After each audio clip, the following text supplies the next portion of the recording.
¿Cuál es el significado de santidad en una guerra?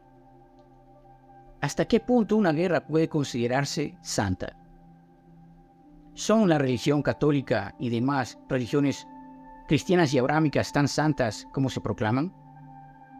¿Fue Dios quien inspiró a la humanidad para crear todas estas religiones? Acompáñanos hasta el final de este programa, donde responderemos cada una de estas preguntas, aquí, en Transire, un viaje fascinante a las fronteras de la mente y de la conciencia. Soy Carlos León As. Bienvenidos.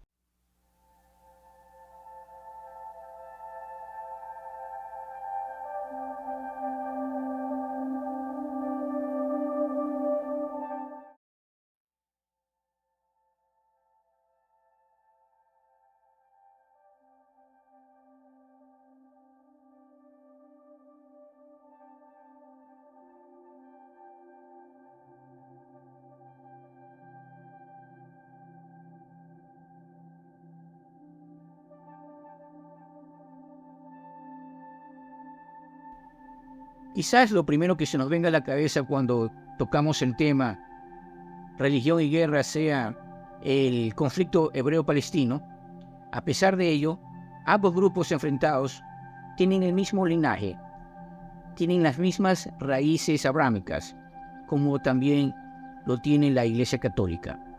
Si bien es cierto, Constantino fue el primer emperador en convertirse al cristianismo, su madre, Helena de Constantinopla, fue o debió ser su mayor influencia, ya que a ella se le adjudica que durante una peregrinación a Tierra Santa encontró la cruz del Calvario de Cristo. Por eso y por su devoción fue canonizada en el siglo IX.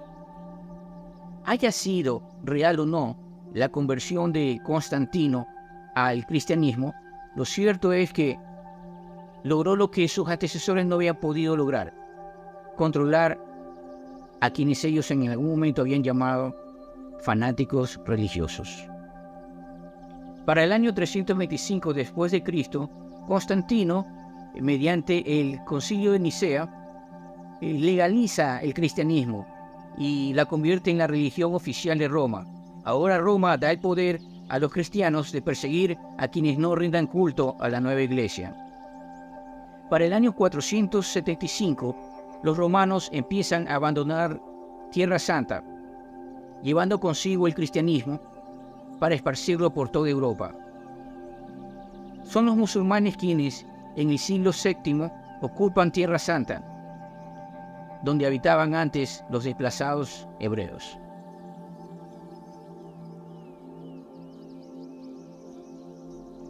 La intolerancia de la Iglesia Católica hacia otras religiones y hacia otras creencias dio origen a numerosas guerras, tanto en Occidente como en Oriente. Fue así como dio comienzo a las cruzadas, que bajo el mando del Papa Urbano II envió tropas de mercenarios de diferentes nacionalidades hacia Tierra Santa con el propósito de liberarla, ya que estaba ocupada por musulmanes, seguidores y creyentes de Mahoma. Las cruzadas duraron casi 200 años. Comenzaron en el año 1096 y terminaron en el año 1291. Otra guerra en la que intervino la Iglesia Católica fue la que se conoció como la Guerra de Religión, que inició en Francia en el año 1562 y terminó en el año 1598. Su origen se debió al intento de impedir el crecimiento de la Iglesia luterana, la cual había sido fundada por Martín Lutero después de ser excomulgado por la Iglesia Católica debido a su desacuerdo con las exorbitantes ganancias de la Iglesia Católica a través de las indulgencias a los pecadores y creyentes de alta sociedad, donde incluso se les prometía la entrada al paraíso. Debemos añadir que la política, la nobleza y la plebe de Francia estaba dividida por católicos y luteranos. El partido de los hugonotes calvinistas, declarados abiertamente luteranos protestantes, fueron emboscados por los católicos. Esta emboscada fue perpetrada por la nobleza y encabezada posiblemente por Catalina de Médicis, madre del rey de Francia, Carlos IX, quien parecía celosa por el acercamiento que tenía el jefe máximo del partido de los hugonotes protestante, el almirante Coligny, con el rey de Francia, a quien le solicitaba libertad de credo y mayor protección a los hugonotes por los ataques que sufrían de los españoles. Algo que no pudo conseguir porque fue brutalmente asesinado mientras dormía, al igual que sus correligionarios del partido, cuyos cuerpos fueron arrastrados por las calles de Francia. Este ataque a los hugonotes se aprovechó mientras había una tregua entre católicos y luteranos por la celebración del matrimonio de Margarita, hermana del rey de Francia, con el príncipe protestante Enrique de Navarra. El ataque a los hugonotes incitó a la población católica a atacar a la población luterana, y de esta manera teñieron de sangre el río Sena con los cuerpos de hombres, mujeres y niños. El Papa Gregorio VIII, lejos de condenar el hecho, felicitó y aplaudió el triunfo de los católicos de Guisa hacia los hugonotes, ya que ellos nunca estuvieron de acuerdo con este matrimonio por la paz. La matanza de los miembros del partido de los hugonotes en Francia en 1572 y el posterior asesinato de familias enteras que profesaban la fe luterana se extendió a otros poblados y ciudades de Francia. Se calcula que masacraron a más de 8.000 hombres, mujeres y niños. Fueron asesinados de diferentes formas: ahorcados, estrangulados, apuñalados y ahogados en el río Sena. Este trágico suceso se denominó como la masacre de San Bartolomé. Tras la masacre, los luteranos que lograron salvar sus vidas se vieron forzados a migrar a tierras más acogedoras como Alemania, Inglaterra y Países Bajos. Aquellos que permanecieron recibieron clemencia, pero fueron obligados a convertirse al catolicismo en contra de su voluntad. Los judíos corrieron casi el mismo destino que los luteranos. Las familias que fueron descubiertas incumpliendo la conversión al catolicismo sufrieron de persecución, encarcelamientos y el exilio, perdiendo de esta manera sus propiedades, sus bienes y sus tierras. Esta trágica coyuntura benefició a la Iglesia Católica como a la monarquía, consolidando de esta forma su poder político y religioso.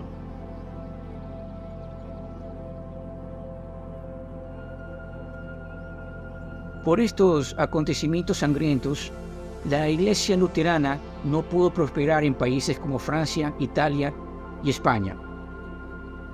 Algo que no ocurriría en Inglaterra, ya que para el año de 1534, el 23 de marzo, el Papa Clemente VII estremecería los cimientos de la Iglesia Católica por excomulgar al mismísimo rey de Inglaterra, Enrique VIII, por su controvertido divorcio con su esposa, Catalina la Católica, para poder casarse con Ana Bolena. Este escándalo desencadenó una serie de eventos que resonarían siglos después.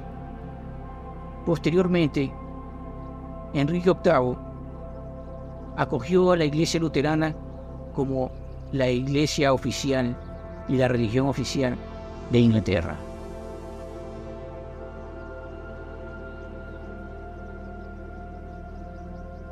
En el país de Irlanda, durante el año 1609, los colonos ingleses y escoceses que se establecieron en esas tierras chocan con los nativos católicos, y esto dio surgimiento a enfrentamientos sangrientos que se conoció después como las Guerras Confederadas y las Guerras Guillerminas, que empezaron en el año 1641 y se extendieron hasta el año 1691.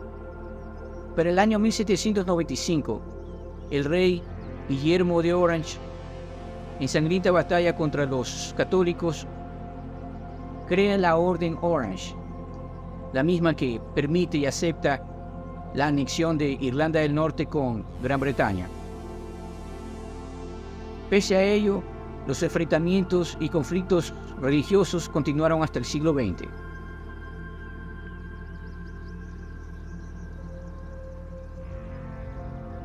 En el año de 1968, durante una manifestación pacífica contra la discriminación religiosa en Irlanda del Norte, es brutalmente reprimida por las fuerzas del orden, marcando así el inicio de una espiral de violencia.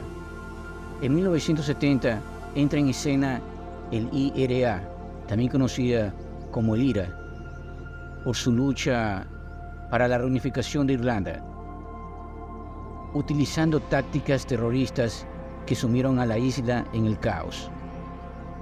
El trágico Bloody Sunday en Londonderry, donde soldados británicos dispararon contra civiles en una manifestación dejando 14 muertos, se convierte en el símbolo de la larga y desgarradora guerra de la dividida Irlanda, que se prolongaría por 30 años.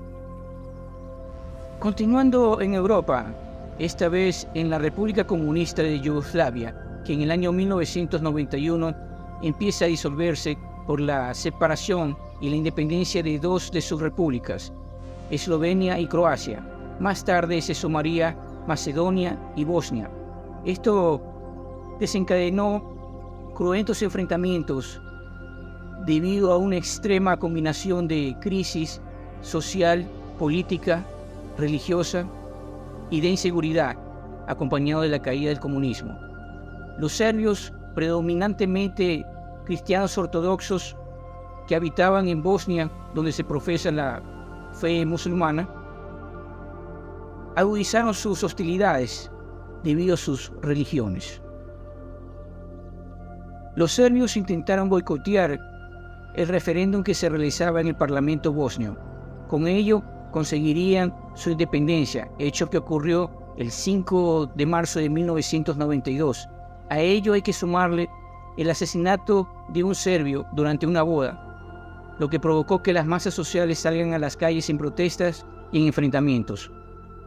Los serbios entonces decidieron realizar una limpieza étnica que consistió en violar a más de 40.000 mujeres y niñas bosnias musulmanas. Este hecho fue aislado, nunca se llegó a los tribunales, algo que no ocurrió con la masacre que perpetró el general Ratko Mladic en conjunto con su agrupación militar Los Escorpiones, quienes incursionaron en una zona aparentemente protegida por los cascos azules neerlandeses, donde asesinaron a más de 8.000 mujeres, ancianos y niños. Se suponía que solamente eliminarían a los hombres, algo que no ocurrió. Este hecho se conocería después como la masacre de Srebrenica. ¿Qué tan santa puede ser una guerra? ¿Son las religiones cristianas y abrahámicas tan santas como dicen ser? ¿Fue Dios quien le pidió a la humanidad crear estas religiones? El ser humano, en su afán de conquista, se ha apropiado del nombre de Dios, monopolizando a través de las religiones lo que debería ser el verdadero camino hacia la espiritualidad y la divinidad. Unos pocos que se han autoproclamado líderes, representantes de estas grandes instituciones, se han encargado generación tras generación de distorsionar la verdad, logrando así el control de las masas de creyentes. Todo esto con el fin de beneficiar a unos pocos a costa del sufrimiento de la mayoría, algo que lamentablemente sigue vigente hasta nuestros días. Con este breve resumen histórico de la intervención de las religiones en las diferentes guerras, estamos respondiendo las preguntas que planteamos al inicio del programa. Las respuestas yacen en el origen etimológico de las palabras guerra y religión. La palabra guerra tiene un origen germánico, warra, y significa disputa, enfrentamiento, lucha, pelea, desorden. La palabra religión proviene del latín ligare, que significa unir, atar, amarrar, agrupar o ligar, anteponiendo el prefijo re, que significa repetir. Pero eres tú, en pleno uso de tu conciencia, quien tiene la respuesta en continuar atado, reagrupado, reamarrado o religado a religiones o sectas que a nuestros antepasados les costaron el sufrimiento. Si algún momento de la vida te encontraras en desesperanza y en aflicción y necesitaras de un consejo espiritual, no busques a Dios en ninguna religión. No lo vas a hallar ahí. No las necesitas, porque Dios habita en ti. Habita en cada acto de bondad, de compasión, de humildad. Dios está en cada acto de solidaridad, de generosidad, de empatía, de altruismo. Cuando transmites amor a tu familia, al prójimo y a ti mismo, debes tomar en cuenta y recordar siempre el divino ser que tú eres. Soy Carlos León Ash, terapeuta de trance e hipnosis introspectiva, autor del libro Trance Terapéutico y Espiritualidad. Este tema y otros temas interesantes podrás hallarlo aquí en este libro. Para mayor información y para consultas, lo dejo abajo en la descripción. Hasta una próxima entrega y gracias por su atención. Nos vemos.